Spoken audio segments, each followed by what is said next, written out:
everyone, and welcome to the European Medicines Agency in Amsterdam to this virtual press briefing. Today, our safety committee, the PRAC, continued its discussion of the rare cases of blood clots in people who received the AstraZeneca vaccine against COVID-19 that have been observed in several EU member states. During this press briefing, we will inform you about the outcome of the discussions by the PRAC, details of the assessment, and the next steps. My name is Marie-Agnes Heine, and I'm the head of the Communication Department at EMA. And I'm delighted to have with me Mrs. Ima Cook, the Executive Director of EMA, Dr. Sabine Strauss, the Chair of EMA's Safety Committee, the Pharmacovigilance Risk Assessment Committee PRAC, and I'm also very pleased to introduce to you Dr. Peter Arlett, the Head of Analytics at EMA, who can provide additional information about the agency's scientific procedures if needed. Before we start, I want to explain how we plan to run this press briefing. Please note that your microphone is disabled by default for the duration of the press briefing. We will first hear short remarks by Mrs. Cook and Dr. Strauss, and after that we will have about half an hour for questions. Once the question and answer session starts, please raise your hand in WebEx if you want to ask a question. To raise your hand, you will have to click on the icon next to your name in the list of participants. When I will give you the floor, you will be prompted on your screen to unmute yourself. We would appreciate if you could turn on your camera when you are asking a question. Today's briefing is being broadcast via YouTube and Europe by satellite. The footage can be used free of charge by all media. You will find the respective links in the invite sent yesterday. I'm now handing over to Mrs. Cook. Mrs. Cook, please. Thank you, Marie-Agnes, and good afternoon, ladies and gentlemen, and thank you for joining this press briefing. Our expert committee on the safety of medicines, the Pharmacovigilance and Risk Assessment Committee, has now come to a conclusion on the review of cases of blood clots in people vaccinated with AstraZeneca's COVID-19 vaccine. The committee has come to a clear scientific conclusion. This is a safe and effective vaccine. Its benefits in protecting people from COVID-19 with the associated risks of death and hospitalization outweigh the possible risks. The committee also concluded that the vaccine is not associated with an increase in the overall risk of thromboembolic events or blood clots. Now, during the investigation and review, we began to see a small number of cases of rare and unusual but very serious clotting disorders, and this then triggered a more focused review. Based on the evidence available and after days of in-depth analysis of lab results, clinical reports, autopsy reports, and further information from the clinical trials, we still cannot rule out definitively a link between these cases and the vaccine. What the committee has therefore recommended is to raise awareness of these possible risks, making sure that they're included in the product information. Drawing attention to these possible rare conditions and providing information to healthcare professionals and vaccinated people will help to spot and mitigate any possible side effects. We're also launching additional investigations to understand more about these rare cases, and we're conducting targeted observational studies. About 7 million people have now been vaccinated in the EU with the AstraZeneca vaccine, and 11 million have been vaccinated in the UK, and there is increasing use of this vaccine in other countries. It remains very important that all side effects are closely monitored and reported so that we can evaluate them and see if there's any need to update the information and warnings about possible risks. Dr. Strauss will explain the committee's evaluation in more detail, but I want to reiterate that our scientific position is that this vaccine is a safe and effective option to protect citizens against COVID-19. It demonstrated that at least 60% efficacy in clinical trials in preventing coronavirus disease, and in fact the real-world evidence suggests that the effectiveness could be even higher than that. We're very much aware that some member states have paused vaccinations waiting for EMA's outcome of a review. But given that thousands of people in the EU die every day, and in fact over 2,500 were reported one day last week, it really was crucial for EMA to review rapidly and thoroughly all the available evidence. So we made this review our highest priority, and our experts have worked intensively to analyse in great detail all the data available. We have mobilised European experts in the field of thrombosis and blood disorders to investigate, and we've worked closely with other health authorities across the world, including with the UK's MHRA. The scientific conclusions adopted today provide member states with the information they need to take an informed decision regarding the use of the AstraZeneca vaccine in their vaccination campaigns. Before I hand over to Dr. Strauss, I would like to highlight that a situation like the one we have just seen here is not unexpected. When you vaccinate millions of people, it's inevitable that rare or serious incidences or illnesses will occur in the time immediately following vaccination. Our role in the EU regulatory system is to rapidly detect these incidents and investigate whether there may be a link to the vaccine or whether they are the result of illnesses which occur by chance close in time to the vaccination.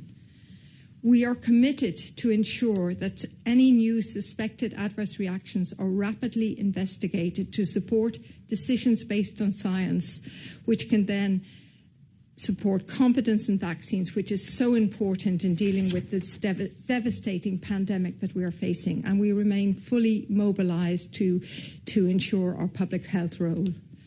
Today's conclusion helps us to continue in the fight against this pandemic by raising awareness and providing up-to-date information as we have analysed it and as it becomes available, so that citizens across Europe are informed about what they need to do. Thank you very much. Thank you very much, Ms. Cook. And now I hand over to Dr. Strauss. Dr. Strauss, please. Thank you very much, Marie-Agnes, and good afternoon. The Pharmacovigilance Risk Assessment Committee, PROC, that I chair, has looked in great detail at the cases of blood clots reported after vaccination with COVID-19 vaccine AstraZeneca. As soon as these concerns arose last week, the committee started a comprehensive review of all the available evidence and working around the clock, making use of all the resources at our disposal. I want to thank the colleagues from the Belgium team that have led this assessment and worked side by side with colleagues from national competent authorities and the European Medicines Agency, as well as scientific experts in blood disorders, who we asked to provide advice in the assessment. The PROC has come to the following conclusions. This vaccine is safe and effective in preventing COVID-19, and its benefits continue to be far greater than its risks. PROC has found no evidence of a quality or a batch issue. The committee has assessed and discussed preclinical and clinical trial data, published literature, and adverse events related to the blood clots that have occurred during the vaccination campaign, reported by vaccinees and healthcare professionals. Critical to the review has been the careful scientific assessment and clinical scrutiny of the individual cases from the different member states. PROC noted that the number of thromboembolic events reported after vaccination is lower than the expected in the general population, and PROC has concluded that there is no increase in the overall risk of blood clots with this vaccine. Moreover, because the vaccine is effective in preventing COVID-19 disease, which in itself is a cause of blood clots, it likely reduces the risks of thrombotic events overall. However, there are also still some uncertainties. We have seen some very rare case reports describing specific unusual events of a combination of thrombosis and thrombocytopenia and bleeding. In a few cases, tiny clots developed in multiple blood vessels in the first 7 to 14 days after vaccination, a condition called disseminated intravascular coagulation. Also, in a few cases, we saw clots developing in blood vessels draining blood from the brain, and this condition is known as a cerebral venous sinus thrombosis. These conditions are linked to low levels of blood platelets, also known as thrombocytopenia, and the evidence we have is at the moment not sufficient to conclude with certainty whether these adverse events are indeed caused by the vaccine or not.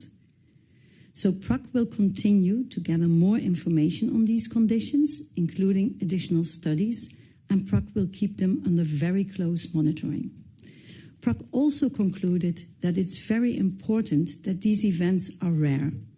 As of last night, 7 cases of this disseminated intravascular coagulation and 18 cases of cerebral venous sinus thrombosis were reported out of almost 20 million vaccinated people.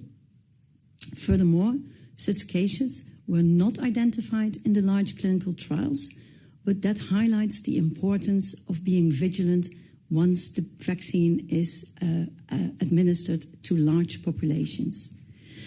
PRAC felt also that it is of great importance that healthcare professionals and people coming for a vaccination are aware of these possible adverse events and that they can spot possible signs or symptoms that may occur after the vaccination. Therefore, PRAC has recommended to add a warning to the SMPC and the patient leaflet and a description of these cases, so that this information should be provided to healthcare professionals and to the public. EMA and national health authorities will ensure that healthcare professionals and the general public are made aware of this information and made aware of the signs and symptoms of concern so that timely action can be taken to mitigate these risks. And with that, I would like to hand back to Marie-Agnes. Many thanks, Dr. Strauss. We are now going to open the floor for questions. Only to remind you, if you wish to ask a question, please click on the raised hand icon, which appears when you move your mouse over your name in the participants list in WebEx. When I give you the floor, you will be asked on the screen to unmute yourself, and you can then start by stating your name and affiliation. So let's see who wants to ask a question. So far, I don't see anybody. Do we have any questions?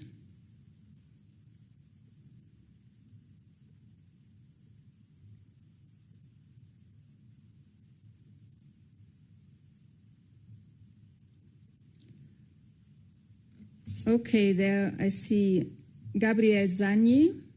So please, Gabrielle, can you ask your question? Unmute yourself and start your camera, please. Okay. Hello, everybody. Gabriele Zagni, Italian TV, LA7, broadcast Piazza Pulita.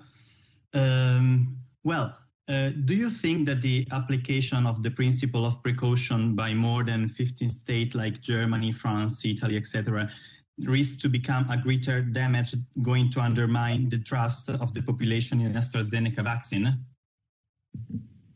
Perhaps I can ask Mrs. Cook to respond to this question. Mrs. Cook? Yeah, thank you very much for the question.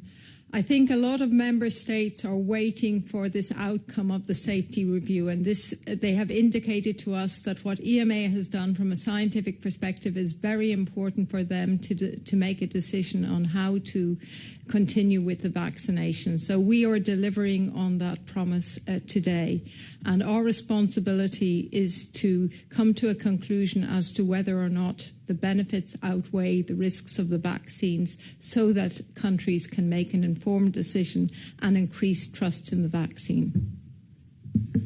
Many thanks. So the next in line is Susie Ring from Bloomberg. Susie, please go ahead.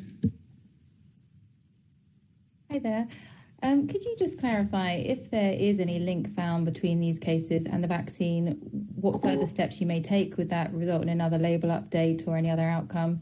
And could you also give some specifics around what kind of a label update we might see? Is it just related to these specific conditions or general information about blood clot awareness? Many thanks, Susie. I would ask Dr. Strauss to respond to this. Sabine. Yeah, thank you. PROC has concluded that there is a proposal to update section 4.4, that it's the warning section of the summary of the product characteristics, and in addition also the patient leaflet. But because this is, of course, a very special situation, PROC is also discussing tools and means to reach out to the more general public, and also a Dear Healthcare Professional letter, which is a term to be used for information that's being sent to healthcare professionals all over Europe in order to make them aware of this additional information and to help them to mitigate the risks in case patients might suffer from these signs and symptoms. And we also highlight to all the population that's being vaccinated to what symptoms and signs they should look out for in order to be on time if they develop something that might indicate that there is blood clotting issue. Many thanks, Dr. Strauss. I now give the floor to Tom Clark from ITV. Tom, please.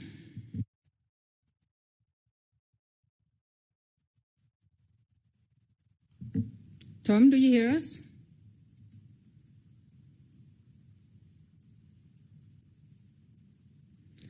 We see you, but we don't hear you.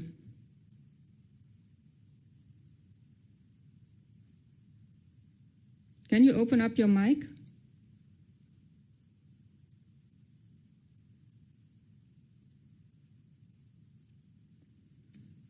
Okay, let's perhaps first take another colleague and then we come back to you, Tom, yeah, if that's fine. Okay, so I take next Joe Barnes. Joe, please.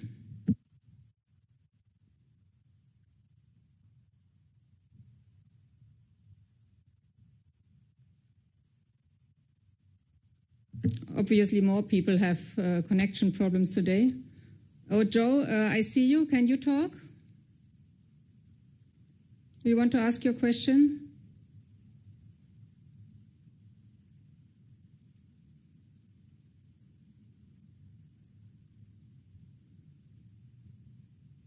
Do you hear us? Obviously, we have a connection problem here. I'm sorry for that. Because I get the message from many journalists that they don't hear us. So, no, they don't hear us. They don't hear us at all? No, obviously not. Sorry, colleagues, we are looking into the problem.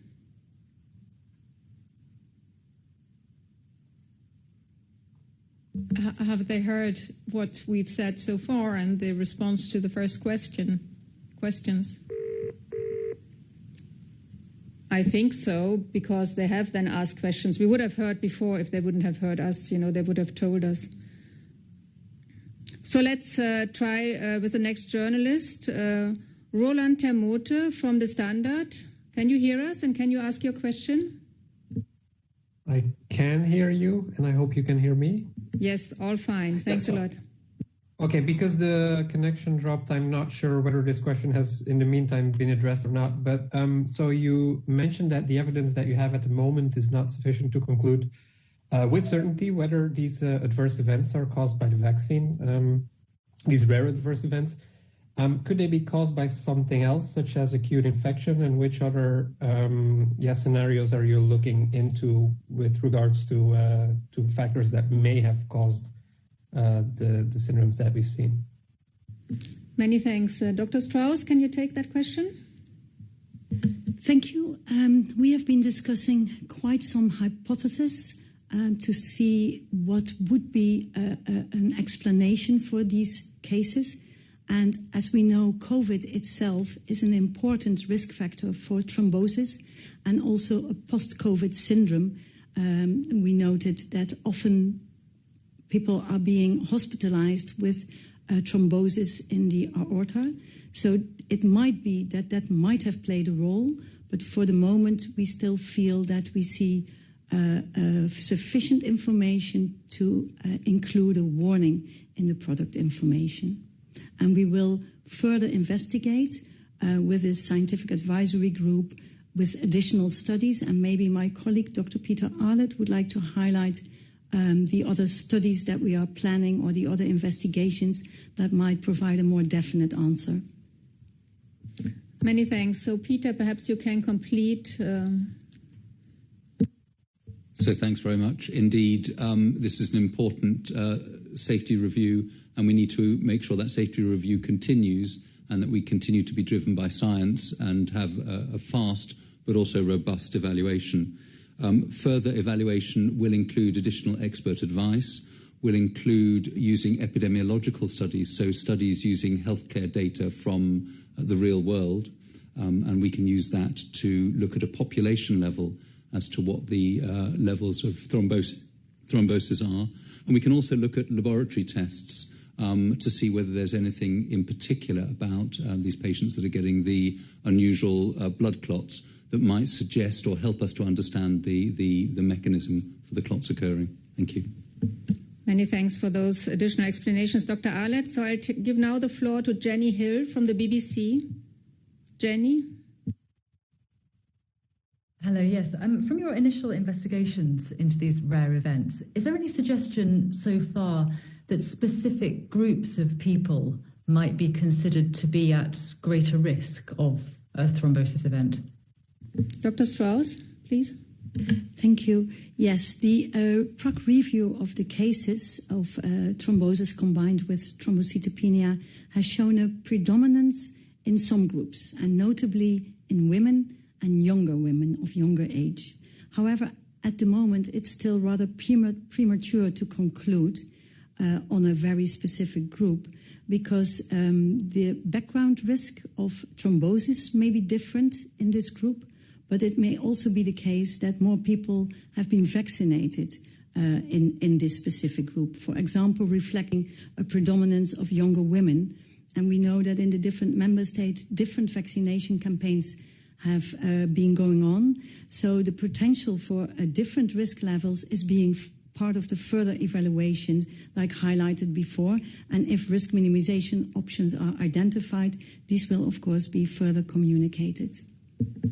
Many thanks. I'm now taking a question of Ole Alexander Sauer from the Aftenposten in Norway. Ole, please. Hi, can you hear me? Yes, we can hear you. Yes, perfect. Yes, I'm Ole Alexander from Norwegian Aftenposten. How do you assess today's report from Oslo University Hospital? Have you taken that into account? I'll give the floor to Dr. Strauss. Well, we have assessed everything that was available to us up until yesterday, because we have, of course, a report available for the full PROC to be discussed.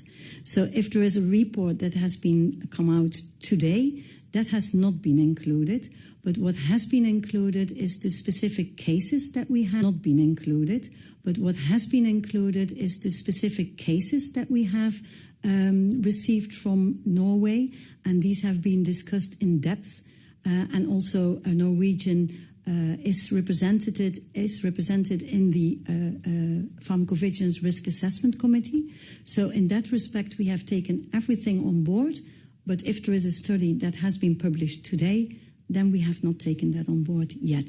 But it will be part of our continuous monitoring of these issues, and we will need to come back to these issues like we highlighted before anyway. So this is a preliminary conclusion on the specific cases. So it will be part of our further research for sure. Thank you.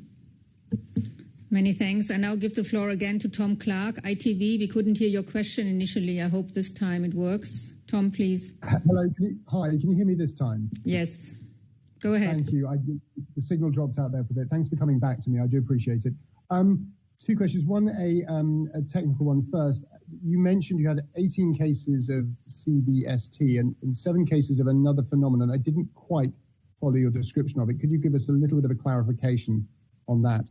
But secondly, can you help explain why we've seen significantly more cases of these events in EU countries compared to in the UK, where we only have 5 reported cases of CVST, even though twice as many doses of AstraZeneca vaccine have been distributed here in the UK?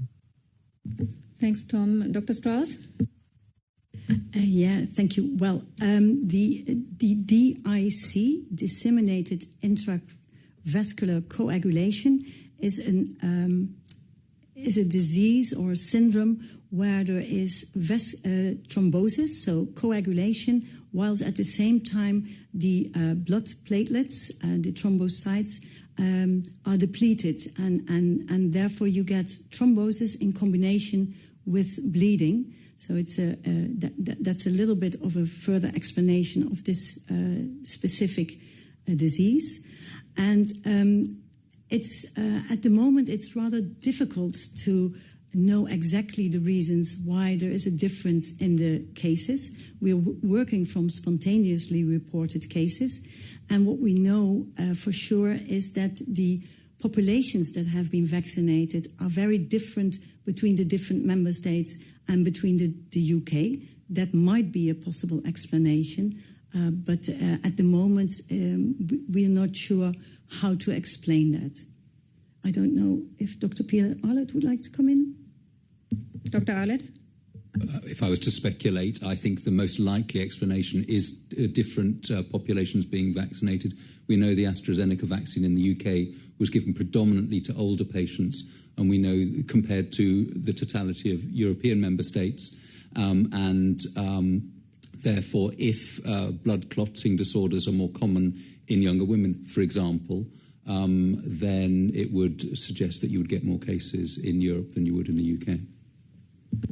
Many thanks. So now the floor is given to Kai Kupferschmidt. Can you please ask your question, Kai? Yes, thank you very much. First of all, I'd appreciate it if you maybe could break down in terms of the cases of DIC and the thrombosis, whether you could say how many countries these are from. But mainly I wanted to ask, when you say DIC, we've had this discussion in Germany, of course, also about hemolytic uremic syndrome. There's, the complement system involvement. Do you have any further ideas on what exactly might be happening if indeed the vaccine were involved that could trigger this? Dr. Strauss, please. Thank you. Yes, I can give you a breakdown on the CVST. As of yesterday, of course, we have 7 cases from Germany, 3 cases from Italy, 2 cases from Norway, and 1 from Spain. And we have, in addition to that, 3 cases in the UK and 2 from India. And I think it's a very relevant question that you are posing on what is exactly going on. And that's something that we are going to investigate and explore further in the near future with our advisory group, with specialists, with hopefully results from studies that will become available. But for the moment, it's all speculation. So, thank you very much. So next is Jenny Strasbourg from Wall Street Journal. Jenny, please go ahead. Hi, thank you. Given instances of thromboembolic events related to other vaccines, are you thinking of warning on those labels as well? And given that Ms. Cook said on Tuesday that you received more reports based on the awareness of these issues and the media around it, can you give us a breakdown of what vaccines you received more reports from? Was it mostly one or the other, or a mix of vaccines? Thank you. Dr. Strauss, and then Mrs. Cook can complement. Yes, please. Thank you. It's what we highlighted before, and what was also highlighted is that if you're going to vaccinate a very large population of people, as we are doing now, you will always encounter certain events that occur in close temporal relationship with the vaccine. And we know that thrombosis and thromboembolisms are very common conditions. And I have some figures here that approximately 100,000 people develop blood clots every month in the European Union for different reasons, for all different reasons. So obviously, we also have reports coming in for all the vaccines on the different, on these blood clots and this thrombosis and thromboembolisms. But for now, the reporting, as is with the case with the AstraZeneca vaccine for the general occurrence of thrombosis and thromboembolisms, is below what we would expect from the based on the background occurrence of these clotting diseases. So at the moment, I cannot give you a very detailed breakdown, but we have looked into this from a thrombosis, thromboembolic perspective, and at the moment, there is no indication that the observed cases would be higher than the expected cases. So, like we highlighted before, these cases occur always, and they also will occur in temporal relationship with the vaccination. Many thanks, and I'll give also the floor to Mrs. Cook. Yeah, thank you very much. And yes, just to continue, just to say that we have now 4 authorized vaccines in Europe. And we are looking at the thromboembolic rates, reporting rates for all 4 of them. The 4th one, the Johnson & Johnson vaccine, is not yet on the market. So we're asking for specific investigations on this before, because we can't just tell from the reports coming in. We're also in close contact with regulators across the world who have their own experience with different vaccines, so that one, they can alert us as to any heightened problem. So far, we haven't seen that. But with increasing awareness, we may see also an increase in reports for all vaccines. Many thanks, Mrs. Cook. So the next question comes from Verena Schmidt from the German news agency dpa. Verena, please. Can you hear us, Verena? You hear me? Yes, now we hear you. Go ahead. Super. Thank you. Sorry, that was a technical hiccup. Yes, I'm Verena Schmidt-Roschmann with the German press agency dpa. And my question is just from a consumer point of view, what exactly does that warning mean for people like me who want to get vaccinated in the near future? And would you advise anybody who has qualms about this vaccine to just refrain and wait for something else? Thank you. Mrs. Cook, you want to take that one? Yeah, one of the reasons that we are highlighting the conclusions from the safety discussions today is so that we raise awareness among people who have been vaccinated or intend to be vaccinated about things that they should look out for just in case they have any problem. If it was me, I would be vaccinated tomorrow, but I would want to know that if anything happened to me after vaccination, what I should do about it, and that's what we're saying today. Thank you very much. The next question comes from Bruno Waterfield from The Times. Bruno, please go ahead. Thank you. I hope you can hear me. Thank you for taking my question. I'm aware of the fact that there have been a number of cases in the United States of a condition called immune thrombocytopenia, ITP. Obviously, in the United States, there are different vaccines that have been authorized, Pfizer and Moderna. I just wondered whether you had looked at those cases, whether you could comment on them as an avenue of investigation, because it would seem to suggest that there's a broader problem than just AstraZeneca there, which links into what Peter was, or someone was saying about looking at all the authorized vaccines. I think it was EMA. But if you could tell us a bit more about those wider investigations. Is this just uniquely a problem with AstraZeneca, or are there cases elsewhere as well with other vaccines? Thank you. Thanks a lot, Bruno. Dr. Strauss, please. Thank you very much for that question. That's a highly relevant point. And in the PROC agenda, there is a new signal highlighted, which is for all 3 vaccines and which concerns ITP. So the investigations have started there for all 3 vaccines, and we will come back to that as soon as possible, as soon as we have concluded that. But that's a signal that's ongoing at the moment. And does that answer your question? Yes, I think it did. So let's go to the next colleague. I give the floor to Naomi O'Leary from the Irish Times. Naomi. Thank you very much for taking my question. Is there any indication that perhaps these events could be more common in people who have had COVID-19 already and have come through it? Thank you. Dr. Strauss, please. Thank you very much. That's a very relevant question. And we are aware of cases described in the literature where young people who had asymptomatic COVID later on developed thrombotic events and thromboembolic events.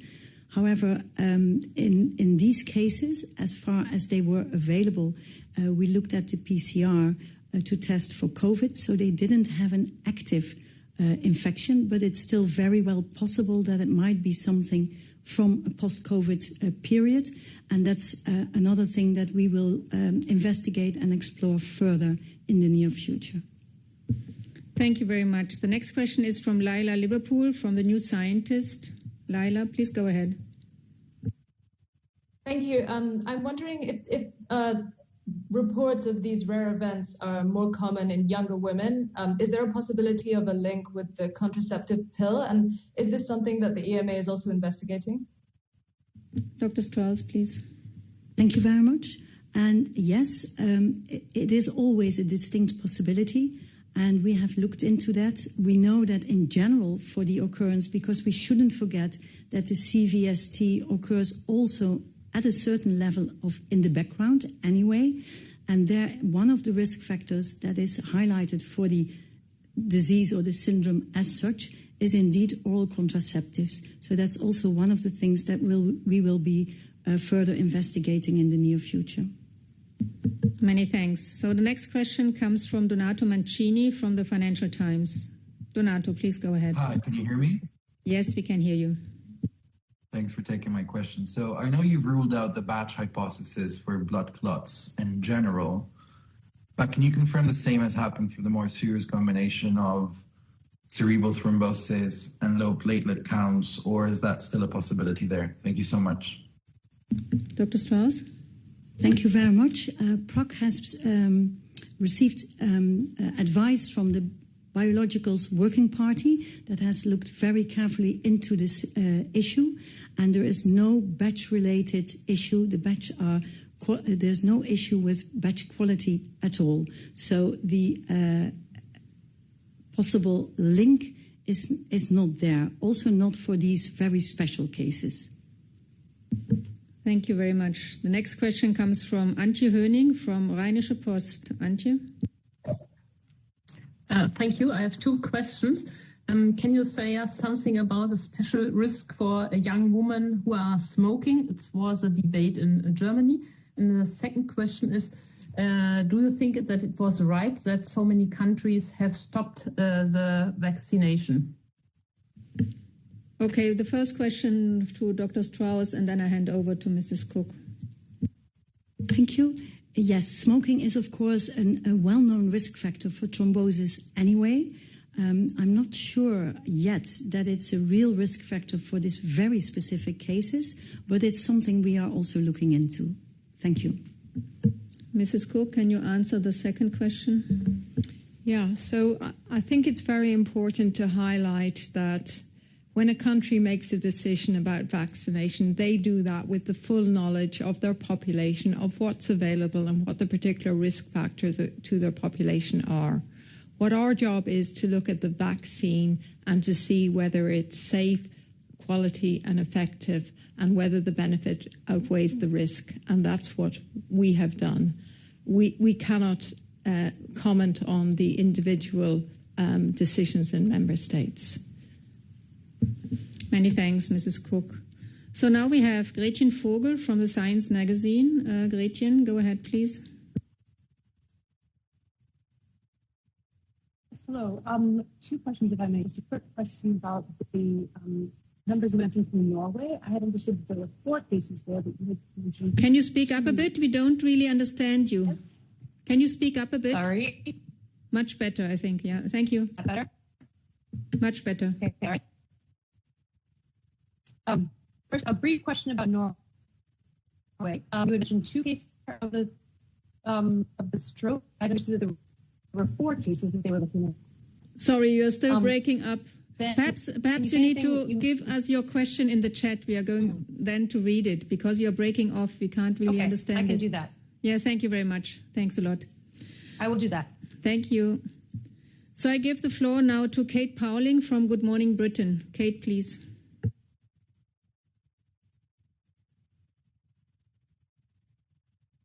Hi. Can I ask, how concerned are you about national regulators making unilateral decisions that have caused a lot of worry among the 11 million who have been vaccinated in the UK? Mrs. Cook, can you take that question, please? Thanks. Yeah, I think it's very, very important that the national authorities have the right scientific basis on which to make their decisions, but they make their decisions in the context of the knowledge of their population on what vaccines they have available, on what specific risks they have identified, and what their vaccination campaigns have been. Our job is to ensure that we provide the right evidence on the vaccine so that countries can make an informed decision. Thank you very much. So now we have Thomas Migliarina from Switzerland. Thomas, please. Yes, thank you. Mrs. Cook, is there any discussion among the experts as to whether we can harmonize the application of the precautionary principle? Because this might not be the first situation we are in. Is that even possible to harmonize the application of the precautionary principle? Thank you very much. Mrs. Cook, please. Yeah, I think there's a lot of things that we need to do to make sure that everybody has the same information about the benefits and risks. And we tend to look at from the regulatory perspective because we are medicines regulators. We work very closely with medicines regulators in Europe who are part of our network. We also work with medicines regulators across the world. But we're not the only actor in the supply of, in the rollout of vaccines. And we need to work with the National Immunisation Technical Advisory Committees and with the scientific advisors in member states as well, so that we all have the same information so that everybody can make informed decisions. Many thanks. We try again, Joe Barnes from Express. We didn't hear your question, or we didn't hear you speak, actually. Does it work now? Oh. Joe, can you try? Sorry, yes, Joe Barnes from the Daily Express. I must have been disconnected at the time. Thank you for taking my question. So just very quickly, on the information and the evidence you have published today, should the EU and European countries that have stopped using AstraZeneca immediately start jabbing people in the arms and continuing their rollout from now? And then you mentioned, coffee machines going from the background, that 2,500 people died in one day last week. Do you think that countries stopping using the AstraZeneca jab has cost lives? Thank you. Mrs. Cook, do you want to respond to that question?